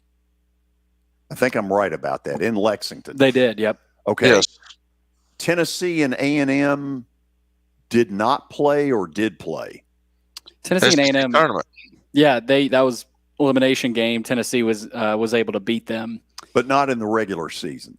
They didn't play. No. Okay. No, not in the regular season. So, if you're Tennessee, who would you of those two teams rather play? That's a good one. I think A&M matches up better with Tennessee because of just the power and their bats. I think 1 through 9, A&M's lineup is a little bit better than Kentucky's. Now, this is a little bit different than what Wilkerson told us. He said, who said Kentucky is probably the better team. I think A&M is still really good. Now it's neither here nor there. They're both really good teams. I still think A&M is a team that matches up better with Tennessee in Omaha in that park. They've got great pitching as well. But even if it was Kentucky, in that park, they could beat. I could see them beating Tennessee as well. But I mean, it's certainly not going to be easy. But I like A&M more. Yeah, does it matter? Does it matter at that point because they're both in the the NCAA championship game? I mean, there's added pressure being in that, and I know if the two SEC teams make it, I mean, does it really matter because there's going to be some extra added pressure for both teams? Oh yeah, I mean, it's different. You get to the final series, everything feels a little bit different. You're right, but I still think there's something about that A&M team that would scare me as a Tennessee fan. Braden Montgomery's not there anymore though, so. But they don't seem to do it every night. That's true, and they're not. Tennessee, they put up 12 runs and then they put up 6 against North Carolina. A&M, I think, won 3. They 3-2 over Florida. I think it was. So, can anybody match up with Tennessee? I think that's a real question. It's a fair. There's no question that right now they're the leader in the clubhouse. Oh yeah, and they feel like they're the leader in the clubhouse. After the Florida State win, you just felt like that team of destiny thing, kind of came into your head. Taylor, anything else on your end? No, that's it. Thanks for taking my call, though. Thank you. We'll go to the break on that. It is 5:39. We'll take another batch of your phone calls. I know we've got one waiting, which is Michael in Nashville. We'll take him to start the next segment. If you want to get in, I need 2 of you. 2 red-blooded Americans. Jump in now. 615-844-5600. You're listening to The George Plaster Show on 95.9 FM. As you might be able to tell, my buddy Stan Harrison, he's an Alabama Crimson Tide fan, but he's actually here to talk about Apple Collision Centers. Hello, Middle Tennessee. I'm Stan Harrison, CEO of Apple Collision Centers, and we understand the stress it causes in having an automobile accident. We can help you ease the stress of the auto body repair process at our 3 locations. We're conveniently located in Old Hickory, Hendersonville, and Gallatin. We've got rental cars available, we have PDR technicians available, and we have windshield technicians available. Please stop by one of our places and see us if you need our services. And by the way, when you come in his office, this just in, he's a sports fan.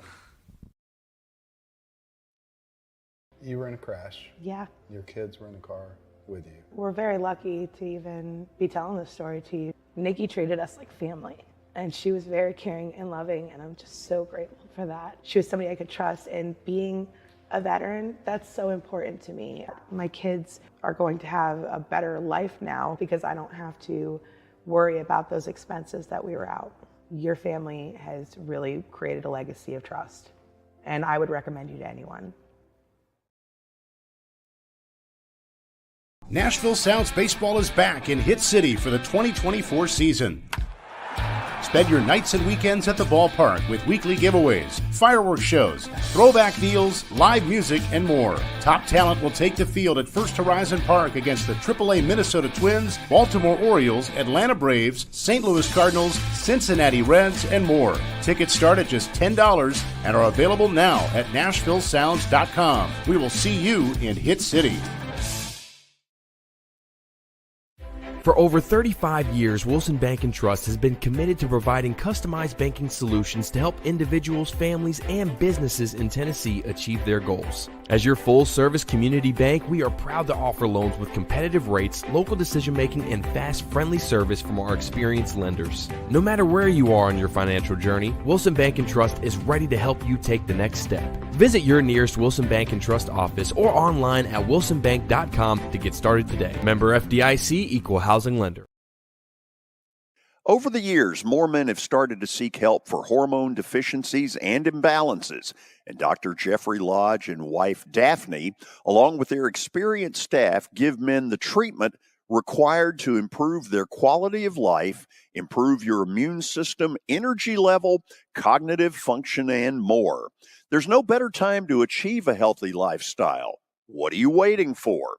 Give Cool Springs MD a call today for an appointment at 615-486-3458 or visit the website coolspringsmd.com.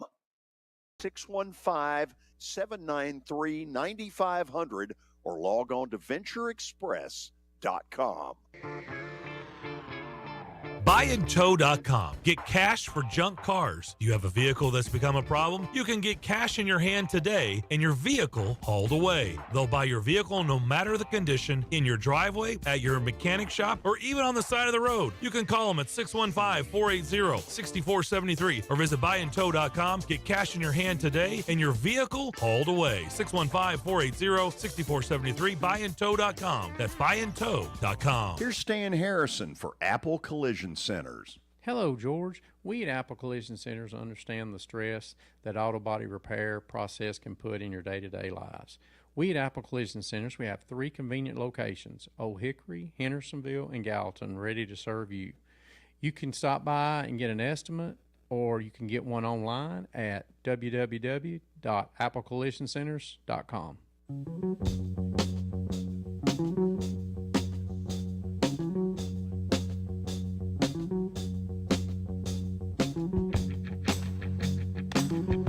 We are back on this Monday afternoon. We'll take a few more of your phone calls at 615-844-5600. Michael in Nashville, welcome. Thanks for having me, George. Sure. What's going on? In the next decade, I just thought with, that OU Texas game, in the next decade, does either school win a SEC championship in football? If so, how many for each? Oh, God, I don't know. I mean, Texas clearly, when Texas went to Alabama, Kelly, a year ago and whipped the Crimson Tide, won by double digits, I think that sent a signal to the SEC, oh, wait a minute, because I think there had been this when Texas gets in here, they're going to get their ass kicked. And instead, when you go to Alabama, it doesn't get any harder than that.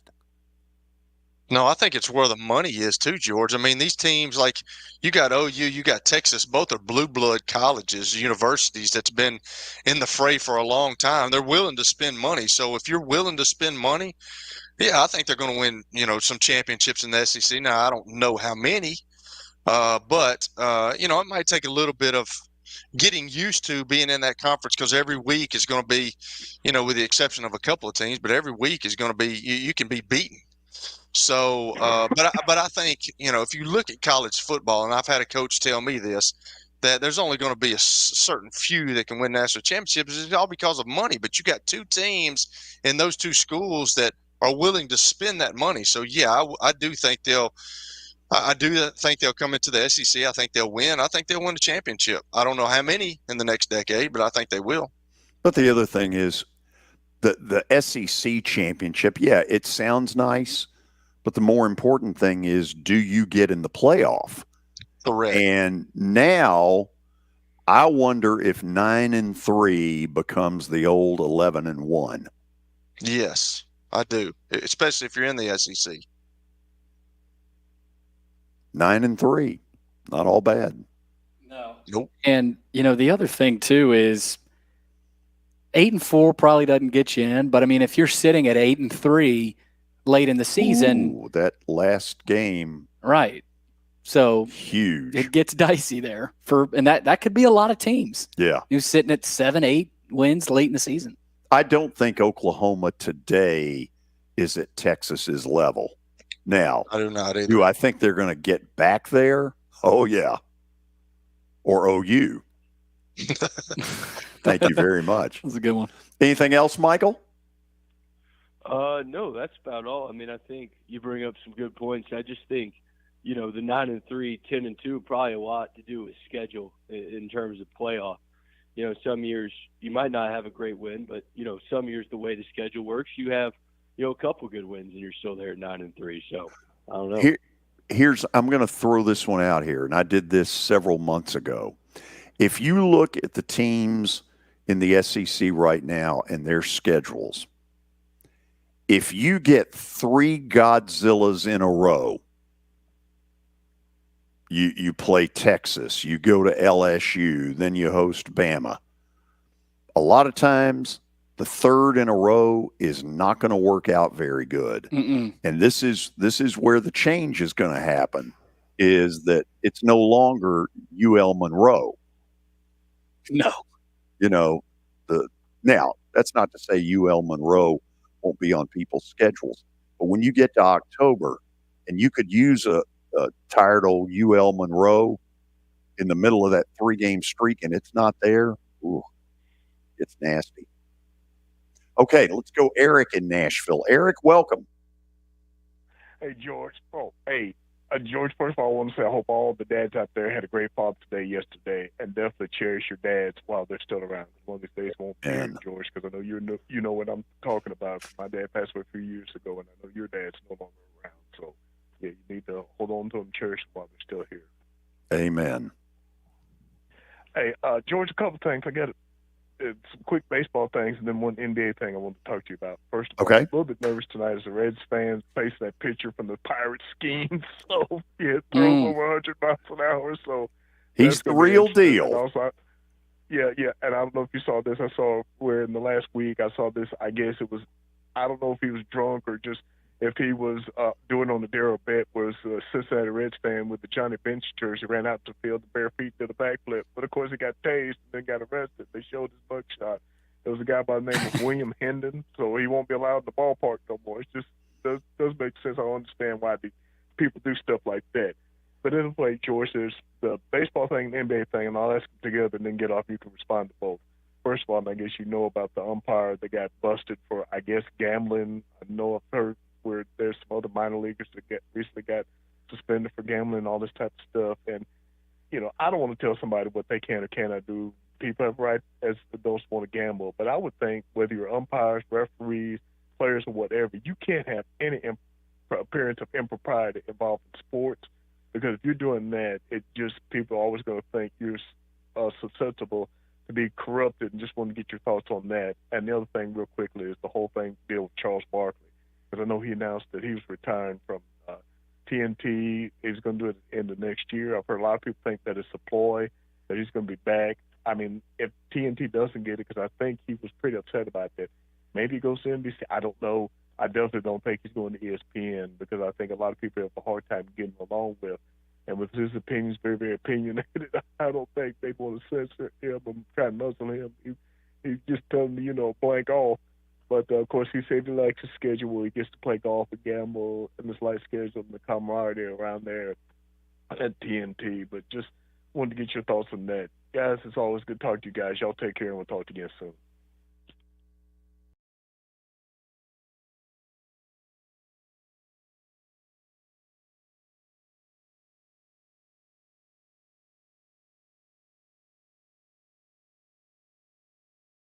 Can't hear you, George.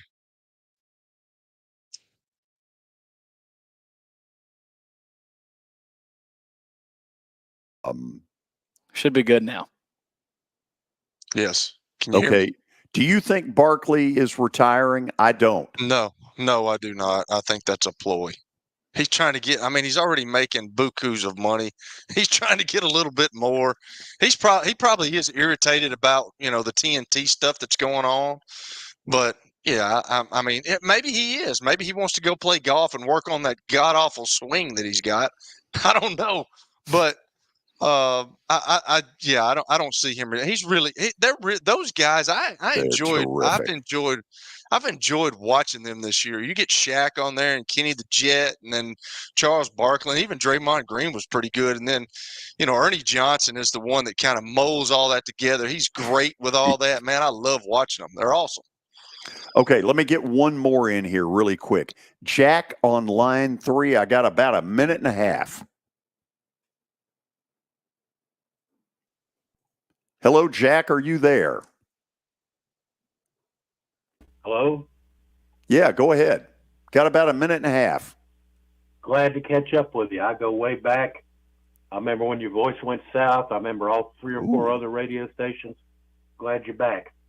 And just wanted to say that I don't think the SEC realizes what they've done, letting Texas and Oklahoma into the hen house, because between the two of them and Nick Saban moving on, this is going to be a really, really different landscape than they ever imagined. Boy, is it ever. And I think people are excited about it, but I wonder when one of these schools that thinks they're really good runs into one of those 3-game Godzillas and goes 1-2 and suddenly is no longer in the hunt, then I wonder what we start hearing. You're going to hear somebody saying mama. Hey, Jack, I got to run, but call us back. We got a little more time over the next few days. Okay. Mama, don't let your babies grow up to be Cowboys or Aggies. Oh, wow, Billy. Wow, Billy. Billy knew it. I know. It's amazing. We'll go to the break. We'll wrap this up with Plaster Bet of the Day. I don't think the weekend was disgraceful, but we'll find out when we come back. You're listening to 95.9 FM, and this is the George Plaster Show. You were in a crash. Yeah. Your kids were in the car with you. We're very lucky to even be telling this story to you. Nikki treated us like family, and she was very caring and loving, and I'm just so grateful for that. She was somebody I could trust, and being a veteran, that's so important to me. My kids are going to have a better life now because I don't have to worry about those expenses that we were out. Your family has really created a legacy of trust, and I would recommend you to anyone. As the trusted premier custom home builder in Middle Tennessee, Donnelly Timmons has over 20 years of experience in the industry. Whether you're looking to build your dream home or renovate your current home, their team will ensure that every client and every remodel is unique, luxurious, and completed on time within budget. Founders Dustin Timmons and Joey Donnelly have over 25 years of construction experience in the Nashville area. Together, they have completed projects in Forest Hills, Oak Hill, Green Hills, Franklin, and Brentwood. Dustin and Joey believe that communication is the most important aspect of all construction projects. Therefore, they personally manage each project themselves and are involved in job site activities on a daily basis. Their commitment to quality and integrity has earned them an outstanding reputation among their clients. Contact them to set an appointment for a free consultation or to view some of their completed projects. Give them a call at 615-456-7983 or log on to DonleyTimmons.com. Hey, if you're looking for a place to catch all the hockey and hoops action this spring, look no further than the Alley Pub in Bellevue. And now here's Samantha to tell you about one of their great weekly specials. Attention service industry. We want to say cheers to you at the Alley Pub, located at 7040 Highway 70 South in Bellevue. Every Wednesday night, bring a copy of your ABC card or pay stub to receive 20% off of your tab. Only at the Alley Pub, Bellevue's best sports bar and grill. For over 35 years, Wilson Bank & Trust has been committed to providing customized banking solutions to help individuals, families, and businesses in Tennessee achieve their goals. As your full-service community bank, we are proud to offer loans with competitive rates, local decision-making, and fast, friendly service from our experienced lenders. No matter where you are on your financial journey, Wilson Bank & Trust is ready to help you take the next step. Visit your nearest Wilson Bank & Trust office or online at wilsonbank.com to get started today. Member FDIC, Equal Housing Lender. Venture Express has been helping people in this area for more than 40 years. They're headquartered in Murfreesboro with over 30 years of dedicated fleets involving production, manufacturing, and corrugated experiences. They're an asset-based company with over 700 tractors, 4,000 trailers, and 800 drivers. If you need their help, dial them up 615-793-9500 or log on to ventureexpress.com. When was the last time you did something fun with family, friends, coworkers, and clients? What if I told you about a place under one roof that offers affordable entertainment for all ages? That's what you'll find at Strike and Spare Family Fun Centers in Donaldson, Hermitage, Tusculum, Hendersonville, and Murfreesboro with bowling, games, food, drink, and entertainment for all ages. Enjoy an enhanced experience in Hendersonville or Murfreesboro where they feature additional fun with bumper cars, laser tag, roller skating, and more. All locations are open 7 days a week, including holidays. Visit online at strikeandspare.com. Strike and Spare, where fun is bowling. Here's Stan Harrison for Apple Collision Centers. Hello, George. We at Apple Collision Centers understand the stress that auto body repair process can put in your day-to-day lives. We at Apple Collision Centers, we have 3 convenient locations, Old Hickory, Hendersonville, and Gallatin, ready to serve you.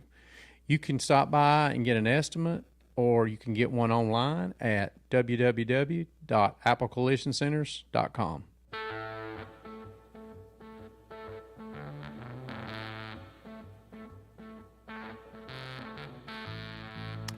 Final segment on a Monday. It's time for Plaster's Bet of the Day, brought to you by Bart Durham Injury Law. Give them a call, 615-242-9000, or log on to bartdurham.com. All right, let's see what happened over the weekend. And you are correct in your assessment, George. Well, 2-1 weekend. Well, how about that? It's a miracle. It's an absolute act of God. I am now 113 wins and 137 losses. Yeah, because the body of work, is not chipper there, George. No, it sucked. But, we have to start each week with enthusiasm. So let's get enthusiastic. We got 2 plays tonight, Billy. The first one is the Celtics. Not only to win the world title tonight in the NBA, but to cover the 6.5. Do I think that crowd will be a huge advantage? You're darn tootin' it will. Dallas had better be ready to weather a storm or two. Item number 2, I'm taking Kentucky in about 10 minutes against A&M. Why? Because I'm wearing a blue shirt today. Other than that, I can't give you a really good reason. Other than Kentucky knows how to play small ball. I'm not sure A&M does. Jeff will like that pick. Good. Excellent. Tomorrow, Tony Basilio in the 4 o'clock hour and then Virginia Tech head football coach Brent Pry at 5:03 p.m. Until then, see ya, Grandpa. See ya, homie.